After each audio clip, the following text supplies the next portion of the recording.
The whole world knows everything there is to know about the late, great Elizabeth Taylor, but what do we know about her grandkids?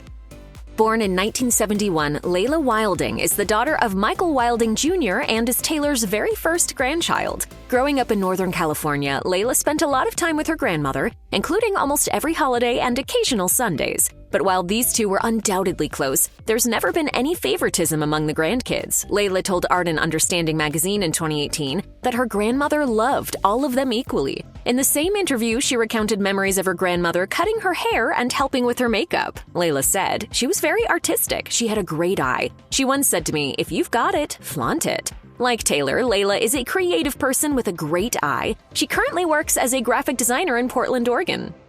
In 1992, Taylor made headlines when she appeared at that year's Oscars wearing a red ribbon on her dress. The accessory was meant to show her support for the fight against HIV/AIDS. Laela told People magazine in 2017, "She wore it proudly and she wore it the rest of her life." She was the perfect embodiment of what it means to be resilient.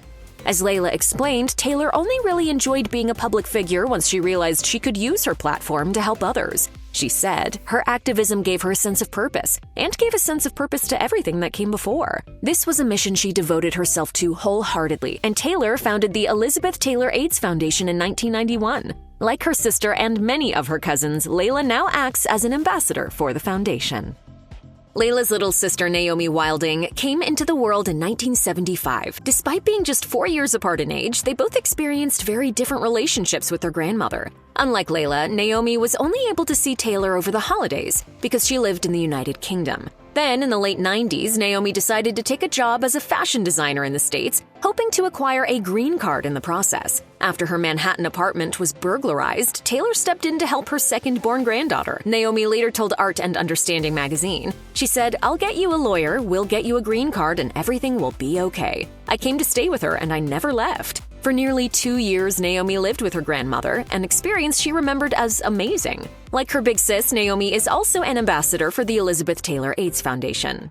We can do so much more, and I think that together as a family, we send a very specific message about how much we loved her. Additionally, she runs the Wilding Cran Gallery in Los Angeles along with her husband, Anthony Cran. It won't surprise you to learn that when Elizabeth Taylor died, she was worth quite a lot of money. And she enjoyed sharing her wealth when she was alive, especially with her many grandchildren. In 2024, Naomi told People magazine that she looked back fondly on one particular trip to see her grandmother when Naomi was just 6 years old. They traveled from the UK because Naomi's mother was ill and she was supposed to spend time with her father. Ultimately, though, she ended up staying at Taylor's house for a while, including through Christmas. Naomi recalled, "I remember falling asleep next to the tree in the living room and waking up to the sight of dozens of boxes addressed to me under the tree." Despite her young age, Naomi was treated to a mountain of designer goodies, including, as she remembered, a silk nightdress and dressing gown by Christian Dior, dresses by YSL, Chanel, and Dior, as well as jackets and outfits by Saks. What's your secret? I don't pay retail. You don't pay retail? Oh, no. There were so many presents, in fact, that she actually had to buy a new trunk in order to pack everything up and take it back home with her. Naomi added, "They were all exquisite. Granny liked to spoil me." While most people couldn't picture screen legend Elizabeth Taylor being anything but the picture of elegance, Quinn Tivey's memory of his late grandmother is a little different. In 2017, he told Town & Country, "A lot of people do not know this, but Grandma could be really raunchy. I remember going to her house and getting into bed with her wearing my pajamas, watching Law & Order, eating peanut butter and jelly sandwiches." Quinn grew up to be an artist as well as a co-trustee of the Elizabeth Taylor Trust. After his grandmother's death, he participated in an event in her honor. It was there that Quinn decided he wanted to be more involved in her AIDS Foundation. He later explained, "Through that experience, we had the opportunity to see how crucial it was for her family to be participating in her legacy." Taylor began using the slogan House of Taylor back in the 90s for her perfume and jewelry lines. Bee to the blossom, moth to the flame, each to his passion. What's in a name? Depends on the name.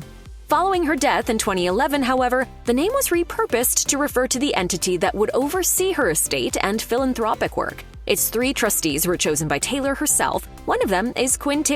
In 2019, as part of his work for House of Taylor, the then 33-year-old decided to organize an auction of over 1,000 lots of archival pieces that once belonged to his grandmother. The sale, which featured clothing, artwork, and household items, took place in Beverly Hills that December. While many of Taylor's most famous jewels and clothes had previously been sold by Christie's in 2011, this event, dubbed Property from the Lifestyle of Elizabeth Taylor, featured more unusual and personal items unearthed by Quinn and his family. He told The Hollywood Reporter, "We've been building a private archive over the last few years. Along the way, we've come across items that seem perfect for a sale." In a nod to Taylor herself, a special boxed set catalog was created for the event, with all proceeds going to support the Elizabeth Taylor AIDS Foundation. Quinn explained, "Her fight against all of the social injustices that run alongside HIV/AIDS is such an important part of her legacy. It is something that we are proud to honor and carry forth in all the ways that we are able."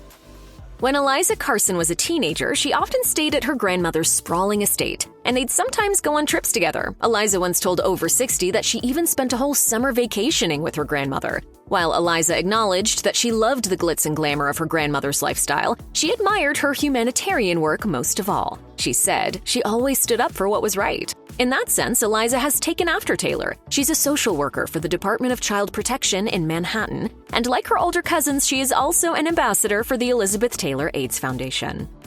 After Eliza graduated high school in 2001, she was given an opportunity that many would envy. When the then 17-year-old took a trip to the Dominican Republic with Taylor, they found that they enjoyed each other's company so much that Eliza decided to move in with her famous grandmother. The duo spent the whole summer together at Taylor's Los Angeles mansion, where Eliza was surrounded by glamour, as well as several scents she'd never forget. The best man and the best woman and the best smell wins. Speaking with People magazine in 2025, Eliza opened up about her personal attachment to Taylor's famous White Diamonds fragrance. Referencing her career as a social worker, she said, "I'd add a touch of white diamonds on my wrists before big court cases. It helped center me, like carrying a little part of her strength into the room." As Eliza recalled, Taylor always had flowers in her home and gorgeous blooms in her garden, but it's her perfumes that she'll never forget. She added, "I remember stepping through the heavy double wooden front doors onto the plush white carpet and being instantly greeted by that familiar sweet fragrance. Even now, that scent brings me right back to those moments, and to her."